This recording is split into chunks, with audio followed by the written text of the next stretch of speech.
Ayun, mga katropa, good morning sa inyo mga katropa. So ito na nga yung ating overhauling na ginagawa. Dito na ako ngayon sa area ng pagkakabit ng ating gear, timing gear. So bibigyan ko lang kayo natin, lalo ng mga beginners, kung ano ba yung mga importanteng dapat nating tandaan kapag tayo nag-overhaul. Unang-una, yung parts natin. Original man yan o OEM, kailangan natin i-check. Pangalawa, setting.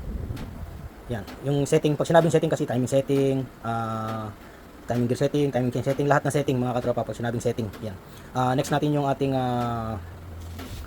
clearance. Yan. Clearance, pag sinabing clearance, ano ba yung mga yan? Yung mga dapat nating kine-check sa parte ng ating overhauling, yung mga clearance, oil clearance, end gap clearance.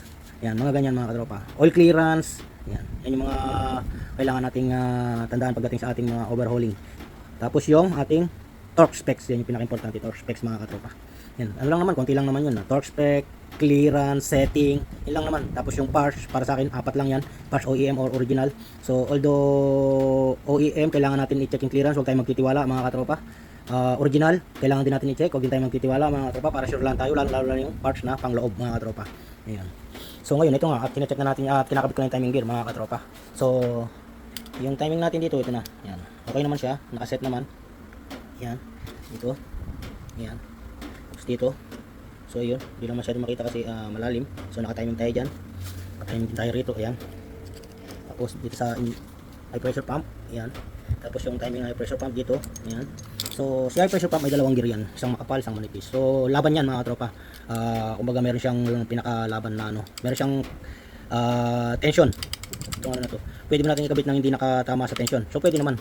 Bakit ba nilagyan ng tension yan mga katropa? Para sa gear, hindi umingay mga katropa, kaya nilagyan nila ng tension. So ayan nga, tension natin, binalit natin sa tamang tension, nilock natin dito, tatanggalin natin ito, yung lock na yan, tanggalin natin, medyo mahirap, wait lang, wala akong pagtanggal.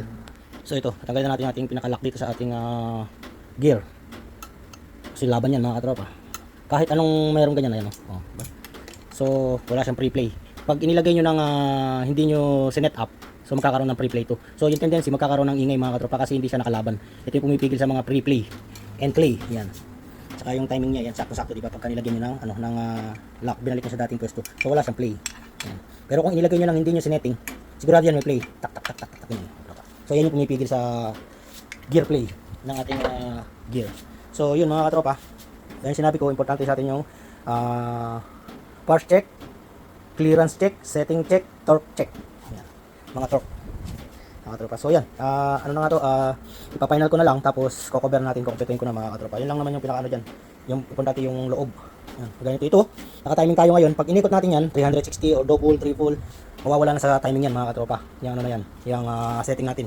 So okay lang yung mawala, at least naka timing na kayo mga katropa. Hindi na, ano yun, hindi na big deal yun. Yan. So pagdating sa timing belt, ihahanap nyo lang kasi meron naman siyang gear dito, meron din siyang sariling timing mga katropa.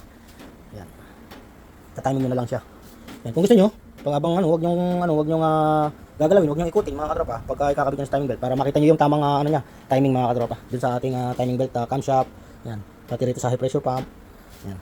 So yun lang mga katropa, at completing ko na, basic na basic lang pag tayo sa overhauling. Ito yung pinaka normal, yung kumbaga pang extra lang natin itong mga ganito. Mas masarap talagang gawin yung mga troubleshooting mga katropa, mga wiring, magaan siya, tapos medyo hindi siya madumi pag gagawa ka ng wiring mga katropa. Yan.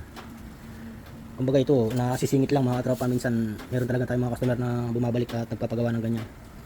Hindi naman araw-araw ganyan ginagawa natin, puro may problema yung yung mga wiring issue, tapos module issue, mga ganun. Mga ganito, mga basic na lang mga katropa. Kumbaga additional pagdating sa shop, additional income din, yan ganyan. Kasi pag overhauling hindi naman kasi masyadong minamadali yan. Alam naman ng customer na medyo yan, unless kasi customer nagmamadali. So kahit nagmamadali si customer, huwag tayo magmamadali mga katropa. Mag-focus tayo sa ating gagawin na overhauling para walang maging problema, para tumagal yung ating gawa, umabot ng 5 years, 8 years, 10 years.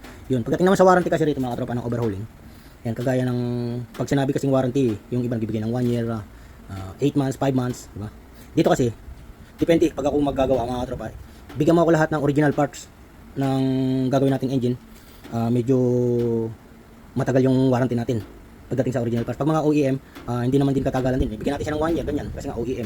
Pero siyempre kahit OEM, yung gagawin natin siyang papasok natin lahat sa specs na natin na gagawin. Back to original kahit OEM mga katropa. Dito naman kasi hindi naman kami nagbibigay. Pag may problema, ibalik mo lang. Pag tinignan ko yan, yung ginawa ko yung nagka-problema, ay wawaranty natin yan, papalitan natin. Pero pag wala sa ginawa ko yung problema, Siyempre, wala sa warranty yun. Dito hindi kami naglilimit na kung ilang taon yung ano, basta pag may problema, ibalik mo lang. At titingnan natin kung ano yung naging problema. Yan. Pagka, ganyan sinabi ko, pag sa ginawa ko yung naging problema, natanggal yung bolt, ano, kumalas yung bolt, hindi naigpitan, ganyan. Yan. Pag, or hindi umakit yung langis, siyempre pag hindi umakit yung langis, ibig sabihin oil pump. Kaya nga, pag tayo nag-overhaul mga katropa, lalo na mga luma na yung gagawin natin, nagpapapalit na tayo ng oil pump para sigurado tayo mga katropa. Yan. Siyempre, bago natin ilagay, tetestingin natin si oil pump para sigurado na aakit yung langis para hindi magkaroon ng problema.